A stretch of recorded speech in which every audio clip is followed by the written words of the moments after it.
लेकिन अब चलिए बढ़ते हैं आगे। माघ मेले से उठने के 40 दिनों बाद आखिरकार शंकराचार्य असली नकली हिंदू के नाम पर धर्म युद्ध लड़ने सड़क पर उतर आए।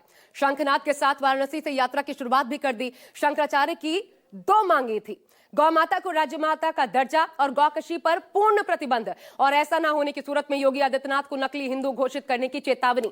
तो अब 40 दिनों बाद अपने कहे अनुसार अपमान का बदला लेने शंकराचार्य अपने समर्थकों के साथ लखनऊ की यात्रा पर निकल चुके हैं। हालांकि योगी आदित्यनाथ अपने अंदाज से बता चुके हैं शंकराचार्य की मांगों या फिर इससे उपजे विवाद को लेकर उनका रुख क्या है। मुख्यमंत्री सदन से कह चुके हैं कि कानून का पालन सबको करना होगा। तो क्या एक बार फिर आंदोलन का जवाब प्रशासनिक सख्ती से दिया जाएगा? क्या फिर ऐसी नौबत तैयार होती नजर आ रही है? आपको हम दिखाते हैं शंकराचार्य सड़क पर, तो क्या अब लखनऊ में होगी टक्कर? देखिए।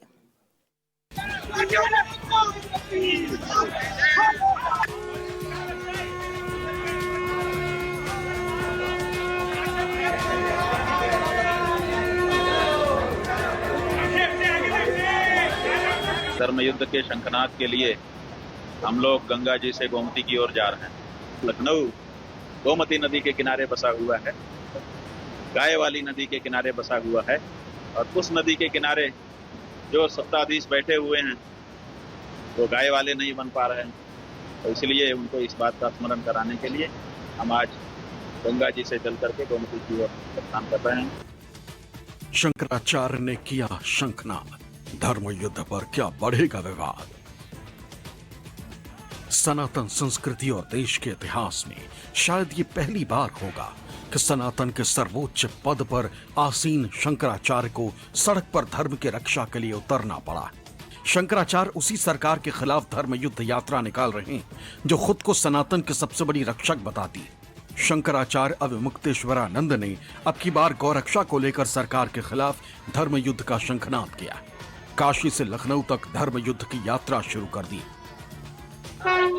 वाराणसी से शंकराचार्य महाराज जी शंखनाद करके लखनऊ के लिए निकल चुके हैं। हम आपको तस्वीर के माध्यम से दिखाते हैं कि शंकराचार्य महाराज जी 11 मार्च को गौ रक्षा जो है कि पीठ के तरफ से जो है गाय को राज्य माता का दर्जा देने के लिए वो लखनऊ जाने का सभी सनातनियों को आह्वान किए थे। और आप देखिए कि तस्वीर के माध्यम से जो है कि आप देख रहे हैं कि शंकराचार्य महाराज निकल चुके हैं अपने पालकी से, और सबसे पहले वो यहाँ से चिंतामणि गणेश भगवान जाएंगे और फिर वाराणसी के संकट मोचन जाएंगे, और वहां जाने के बाद हनुमान जी से कामना करके फिर लखनऊ के लिए अन्य जिलों में जैसे कि जौनपुर, सुल्तानपुर, उन्नाव होते हुए छोटी छोटी सभाओं को करते हुए शंकराचार्य महाराज जो है कि लखनऊ के लिए रवाना होंगे और वहां जाके गाय के लिए सभा करेंगे ताकि योगी सरकार के द्वारा उस गाय को राज्य माता घोषित किया जा सके।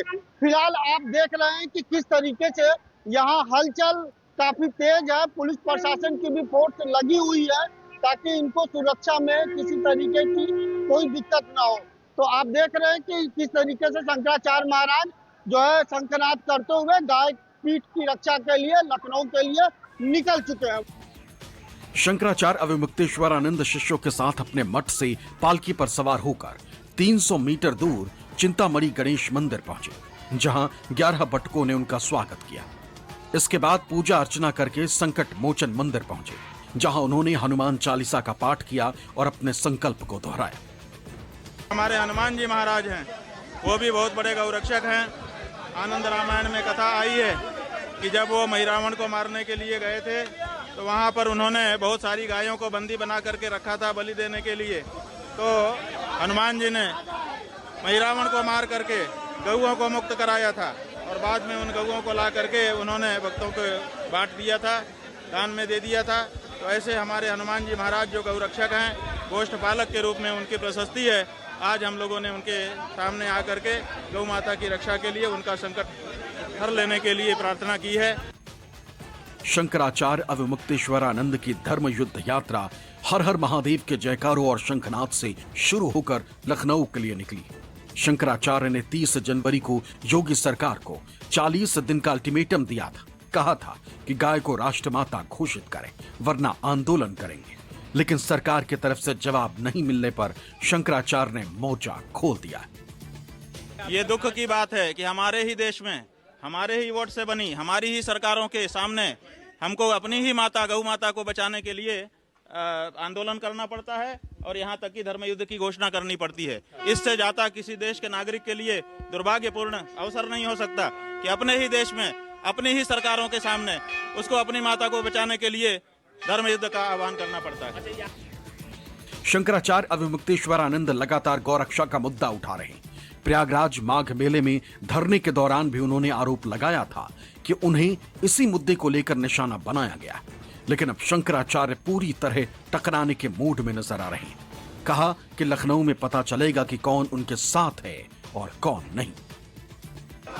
ये वहीं पर पता चलेगा, शंखनाद जब होगा तो पता चल जाएगा कि कौन हमारे साथ है कौन नहीं है। जो आएगा स्वागत है, जो नहीं आएगा उसको विरोध है। आज की तारीख में हमारा कोई समर्थक नहीं, कोई विरोधी नहीं, लेकिन जिस समय गौ माता के लिए, उनकी रक्षा के लिए धर्म युद्ध का शंखनाद होगा, उस समय तक लोगों को अपना अपना छोर चुन लेना पड़ेगा। शंकराचार्य ने आंदोलन को गो प्रतिष्ठा धर्म युद्ध सभा का नाम दिया। इस दौरान लोगों को पोस्टर बांटे गए जिनमें लिखा गया कि जिंदा हिंदू लखनऊ चले। शंकराचार्य की यात्रा जौनपुर, सुल्तानपुर, अमेठी, रायबरेली, उन्नाव, हरदोई, सीतापुर होते हुए 11 मार्च को लखनऊ पहुंची। जौनपुर, सुल्तानपुर, रायबरेली, उन्नाव, नईमिषारण्य होते हुए 11 तारीख को लखनऊ पहुंचेंगे और वहां पर मध्याह्न 11 मार्च को मध्याह्न में 2:15 पर गोमय गणेश का पूजन करके गौ प्रतिष्ठा ध्वज लहराएंगे और उसी ध्वज के नीचे धर्म युद्ध का शंखनाद होगा। शंकराचार्य अविमुक्तेश्वरानंद के साथ 20 गाड़ियों का काफिला और 500 से ज्यादा श्रद्धालु इस यात्रा में शामिल हैं। शंकराचार्य के मुताबिक उन्होंने प्रशासन से लखनऊ में सभा की इजाजत मांगी, हालांकि अभी तक प्रशासन से इजाजत नहीं मिली। दरअसल बीती 30 जनवरी को शंकराचार्य स्वामी अविमुक्तेश्वरानंद ने सरकार को अल्टीमेटम देते हुए कहा था कि वो गौ माता को राष्ट्रमाता घोषित करें, नहीं तो आंदोलन होगा। आज बनारस यात्रा के शुभारंभ के मौके पर शंकराचार्य ने यह भी कहा कि आज धर्म युद्ध के लिए निकलना पड़ रहा है। अपने ही वोट से चुनी हुई सरकार के सामने गौ माता को बचाने के लिए आंदोलन करना पड़ रहा है। ये बयान देकर शंकराचार्य ने उत्तर प्रदेश में एक नई और बड़ी सियासी लकीर खींचने की कोशिश भी की है। तो क्या ये माना जाए कि ये शंकराचार्य की सरकार को सीधी चुनौती है? प्रयागराज माघ मेले में विवाद के बाद से ही शंकराचार्य अविमुक्तेश्वरानंद और सीएम योगी में तकरार चल रही। ऐसे में क्या शंकराचार्य को लखनऊ में धर्म युद्ध यात्रा की इजाजत मिलेगी? यह बड़ा सवाल है, क्योंकि सीएम योगी ने विधानसभा में साफ कहा था कि कानून से ऊपर कोई नहीं। हम लोग मर्यादित लोग हैं, कानून का शासन पर विश्वास करते हैं, कानून का शासन पालन करना भी जानते हैं, पालन करवाना भी जानते हैं, दोनों चीजों को एक साथ लागू करवाना जानते हैं। शंकराचार्य अविमुक्तेश्वरानंद की मुश्किल ये भी है कि उनके खिलाफ गंभीर आरोप भी लगे और फिलहाल मामला इलाहाबाद हाईकोर्ट में है। इस बीच शंकराचार्य की गौरक्षा को लेकर इस धर्म युद्ध यात्रा ने माहौल गर्मा दिया। माना जा रहा है कि शंकराचार्य जिस तरह चुनौती दे रही हैं, उससे यूपी में सियासी घमासान तेज हो सकता है। वाराणसी से अतकेश और लखनऊ से अशोक तिवारी की रिपोर्ट, न्यूज़ 24।